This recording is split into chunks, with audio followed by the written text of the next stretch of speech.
So I shot the following video the other day, and I decided to take some time to frame what it is that I exactly shot.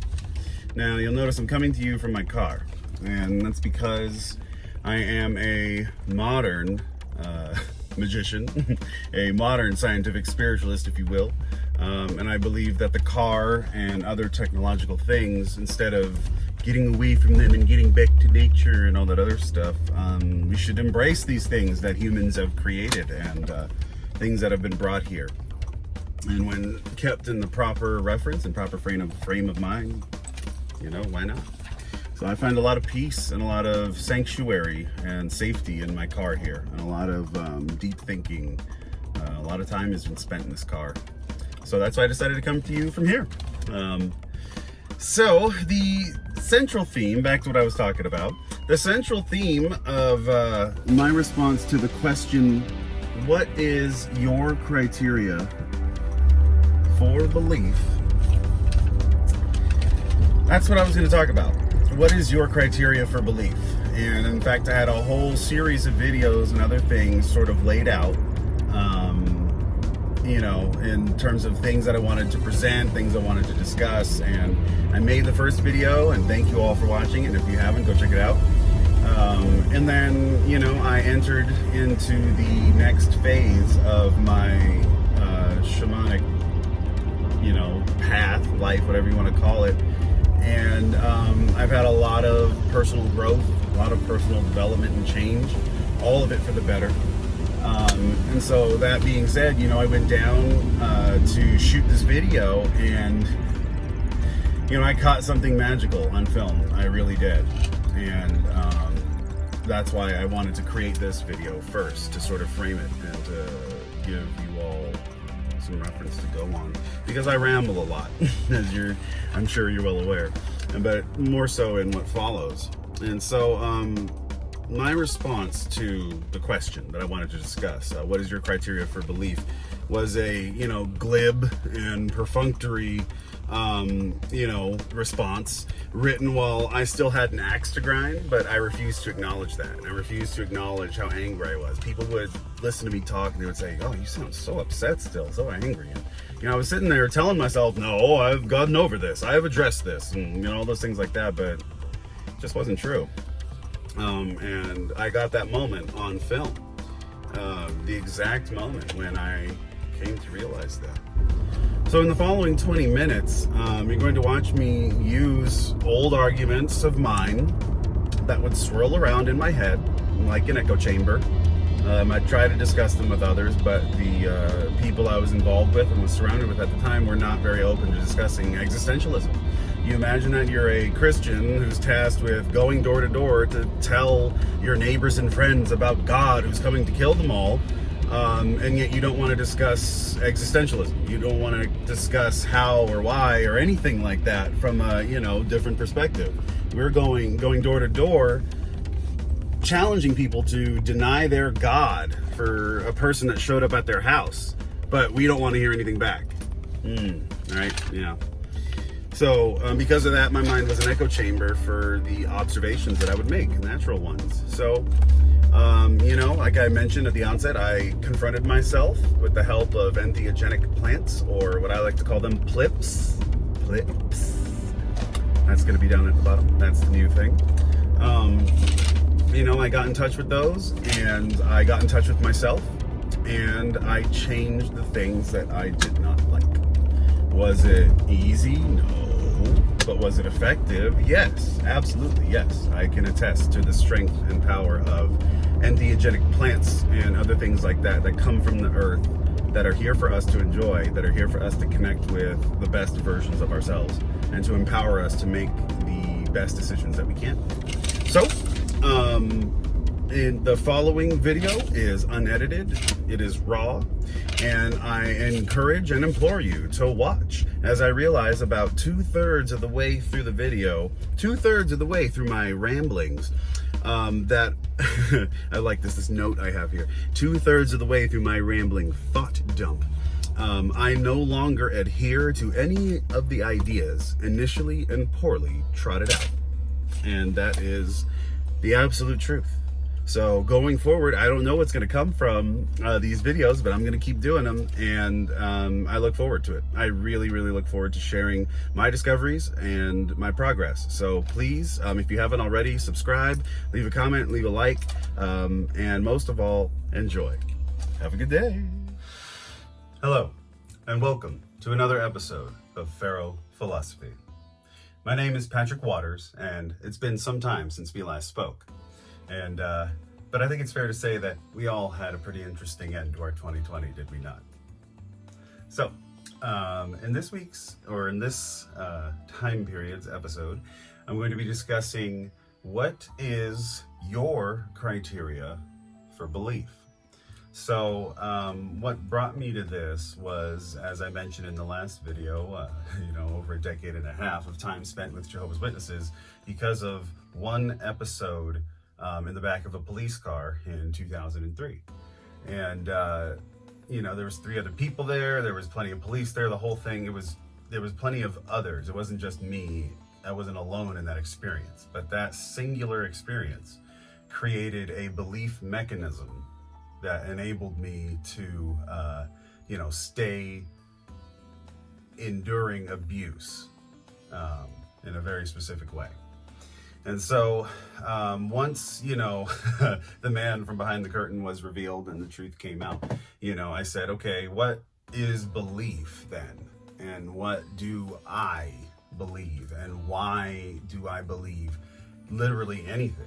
Because, you gotta remember, being a Jehovah's Witness involved full-time indoctrination of anti-scientific thinking and reasoning and logic and things like that.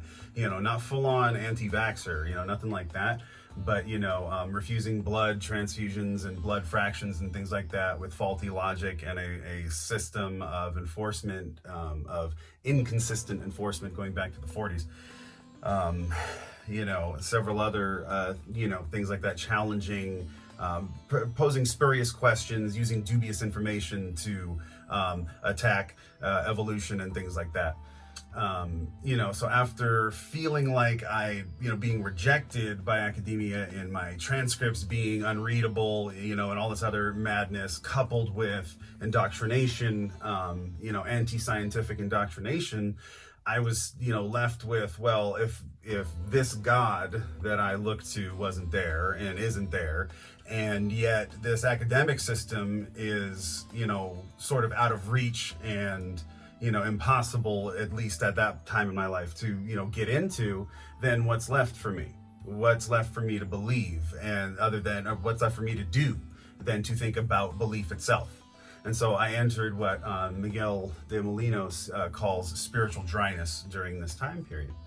Very, very interesting time period where I explored belief even deeper than I, thought I did as a Jehovah's Witness. And the first thing that hit me like a ton of bricks was I was a Christian. I identified as a Christian, as one of Jehovah's Witnesses. And yet I, to this day, don't have the greatest concept of Jesus Christ. It's a trip. It blows my mind to think about that, to think about how I would defend out in public to strangers that yes, Jehovah's Witnesses do in fact believe in Jesus and all this other stuff. And yet I still, at that time, for 15 years of dedicated full-time service, I had no relationship with Jesus Christ. I had no concept of him other than he was here to do a job, the greatest man who ever lived. And, boohoo and weep over that book and everything like that. But then, who is he? Why? What is the deeper person? Why are there people who are willing to flagellate themselves, nail themselves to crosses year after year at festivals? The 30 Years War, all those kinds of things in the name of Jesus Christ. Why? How? Who is that man? What is that man? And then that's just one avenue. That's the low-hanging fruit avenue. There's that internet comic that says, when you look at Abraham's 3 children, you have Jewish Adventures 1, Adventures of the Hebrews and the Israelis and Judaica and all of that. Hebrew Adventures 2, Jesus Christ, Enter Christ, right? Here's Jesus, Christianity and everything. And then Hebrew Adventures Part 3, where Muhammad steps in and the prophet takes over and things like that. So you have 1 billion people believing in Jesus Christ. You have about 1 billion people believing in in the teachings of the Quran and the Prophet and everything, and then you have several millions and millions of people believing in, you know, Abraham and Moses, the, you know, Pentateuch and all that and everything, just stopping right there. So, and that's not even talking about the several hundred million Hindus, the 8 million Jains, the Shintoists, the Taoists, the, you know, the shaman and other magic practicing priests, you know, things like that, the animists, you know, ancestral worship, all those kinds of things all around the world, and everyone kind of pointing fingers and saying, well, I know mine's real and I know yours is fake, you know. And it's just so strange after going door to door and talking to people face to face about their beliefs and finding, you know, different mechanisms for it and watching people do things based on these mechanisms, and then being out of that and being exposed, and then, you know, it's a lot, right? It's a lot. And so I went down to this the Rosicrucian Museum in San Jose, and I think everyone should go there and check out not only the Egyptian stuff, but go check out the research library. It's a very, very special place. And it was there that I found some people that had the same last name that I was born with. I was adopted. I was born with a different name. And so those people wrote, one of those men, I should say, wrote these two books, The Secret Doctrines of Jesus and The Mystical Life of Jesus. And these two books, this one in particular, this one really, you know, kind of sets the frame in my mind for a way to accept Jesus Christ and not the way that other people, you know, typically perceive. The history in here is amazing and it's sound, and there's receipts for everything said in both of these books, which is just the even more amazing part. You know, no wild claims of visions of heaven and things like that. It's just the stone cold truth of a group of 30 people who went to Egypt and said, hey, went to the Holy Land, Palestine, and the surrounding areas, and said, hey, where is Mary's well? Where is Nazareth? Why did the city of Nazareth not exist until about 300 years after the death of Christ? Whoops. You know, little things like that. You know, that helped me establish a pathway to belief again. Right now, I'm someone, I like to use hyperbole. I like to use hyperbole a lot, and I like to use intense and extreme examples. I'm a huge absurdist and a fan of absurdist humor and things like that. You know, and I could go on and on for hours about that. But I like to use strong and powerful examples like that. And so, you know, along those lines, I should say. And so an example for belief for me is, an extreme example is Barack Obama, right? He's everyone's hero, again, at this point. And, you know, to me, he's just a man on a box. I've been to DC, you know, I've been quite a few places, and things like that. I've seen lots of things with my own eyes, right? But given what I've been told is criteria for belief, you know, in the material world, can you see it? Can you sense it? Can you touch it? Can you sense it somehow?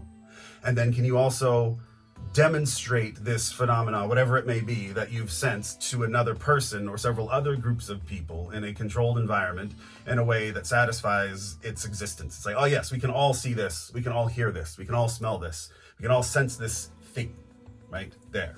It is therefore real. Okay, so then I've sensed things and seen things that other people have written volumes and volumes about, and other things like that, right? That plenty of other people say, but you can't reproduce it under conditions, blah, blah, blah, blah, so it can't be real. You're fooling yourself. You're delusional, and they're all delusional. So these billions of people who have these experiences are all delusional. And we're all, you know, it's forward and onward into the Western, you know, world of, it was just all one big delusion, slowly evolving and understanding ourselves. And, you know, the monkey ate the mushroom and, you know, and all that kind of stuff. Great, awesome, excellent, beautiful, right? And so the point in saying all that was,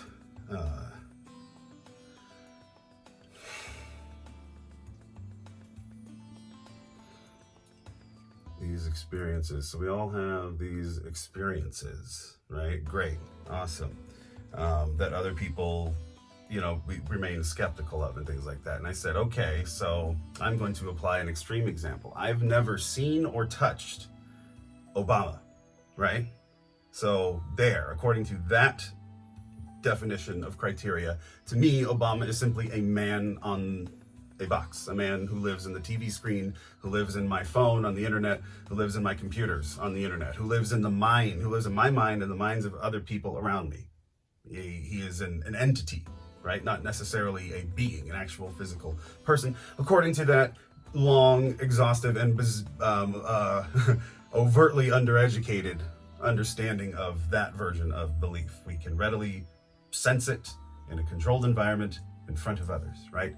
So then you can't do that with everything. That's unreasonable, right? So then you have to bring in the other, trot out the other horse, right? For belief, which is, even though I can't see it produced in controlled circumstances and things like that, I trust and believe that these people over here are spending their time doing that. And why would they lie about what they're doing and how they're spending their time and all this kind of stuff to produce these things and to do these things, right? It's a system of trust, right? It's like, you believe that, the gasoline in the gas station came from the refinery, which came from the oil barrel, which came from the boat, which came from the oil derrick, which came from the processing, which came from the, like, there's this chain of events that has to happen to deliver products. So because we know, like, family members and friends and things like that, and ourselves that participate in these supply chains and things like that, we trust that when we go get gas, right, and we go get it from the pump, it's like, oh yes, this gas came from blah, blah, blah, and all the way on back. But then if someone says, oh, I saw an angel, or I had this religious experience, forget an angel, I had any sort of religious experience, right? No matter what denomination you believe in, right? There's this sudden rush there's people that rush to believe, and there's people that rush to pick it apart. And say, okay, well, I haven't seen this thing, and no one that I know and respect, that's the key, no one I know and whose intellect I respect has seen said phenomena, so therefore I call bullshit, it can't be real. And that is the part that always messed me up. When I would say, well, have you ever seen ... Well, no, but I've seen a picture of it. It's like, well, yeah, I've seen pictures of aliens. All right, Weekly World News. Haven't we all? Bat Boy, right? We all remember that, right? If you're old enough like me. There's plenty of pictures of things. Oh, well, it was on film. Yeah. There's amazing things on film that are arranged that way to cause emotion. We have a whole system of awards for it called the Academy Awards, where we congratulate those who deserve the credit for creating pieces of art through image on film that move us and connect with us and touch us and things like that, right? So, so like I'm conflating art and, real life and, please dissect art from reality, from real life. That's a whole nother topic to go into, which affects which and what comes from what in both. And the answer is it's all just a bunch of mess.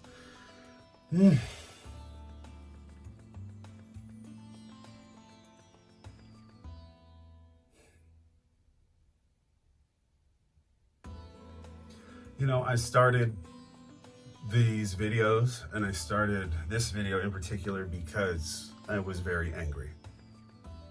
I was very upset. I felt very persecuted. I felt abandoned, which is common for adopted people. And I felt like it was my right to question these kind of things and things like that, be skeptical. I am a huge skeptic now about everything. But, one thing that I really learned through the particular brand of therapy that I've chosen to go through is respect. And I realized that the elements that have been affecting me in my life are a direct result of my lack of respect for myself. And my lack of respect for myself manifested into a lack of respect for others, which manifested into a feeling of entitlement to attack the self and to attack individuals on a spiritual level and things like that. And then having all that just kind of blow up in your face you know, with a family and watching them go through the same things, you know, and watching you having to sit down and look your kids in the eye and say, hey, you know, sorry about, you know, the things we told you about God. Virtually none of it was true. But you know what? The point is, son and daughter, I'm here, you know, for you. And I always will be. And that's, I think, the takeaway from this whole experience and the criteria for belief and things like that, you know. At this point in my life, what do I believe? I believe that, you know, I believe in a woman's right to choose.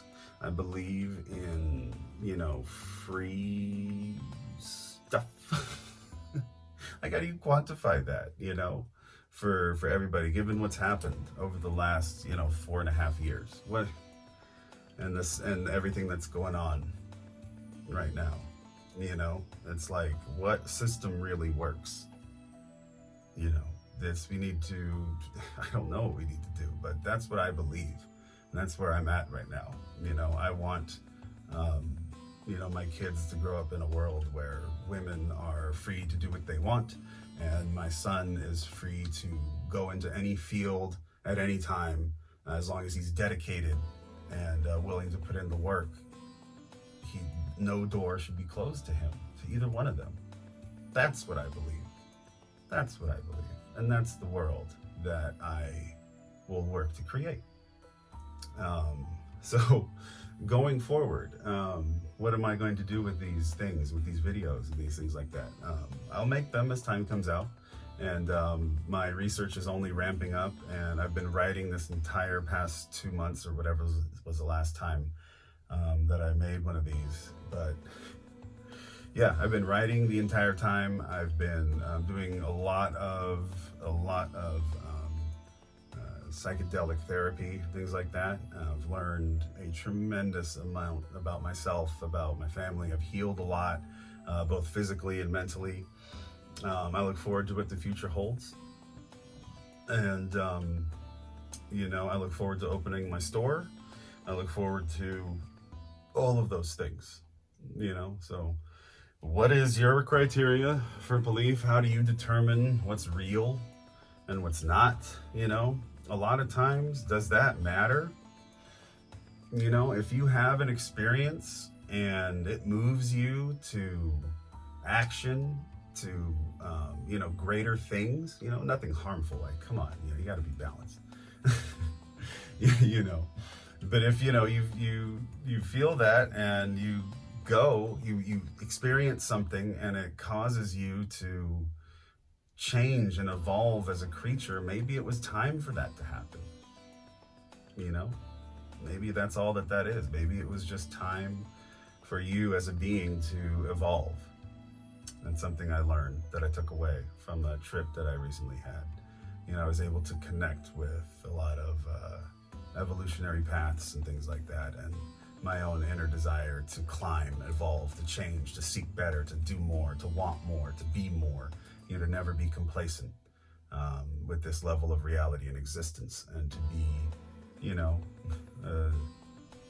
whatever I can to anyone I can whenever I am placed in that position. How about that, right? That's what I'm going for. That's my criteria for belief now. If I don't need controlled circumstances and peer review and, you know, this whole thing in a sterile environment to believe in something, I also don't need another person to qualify and to temper and to stick their mind into my experience, you know, uninvited, right? So that's my criteria for belief. What's yours?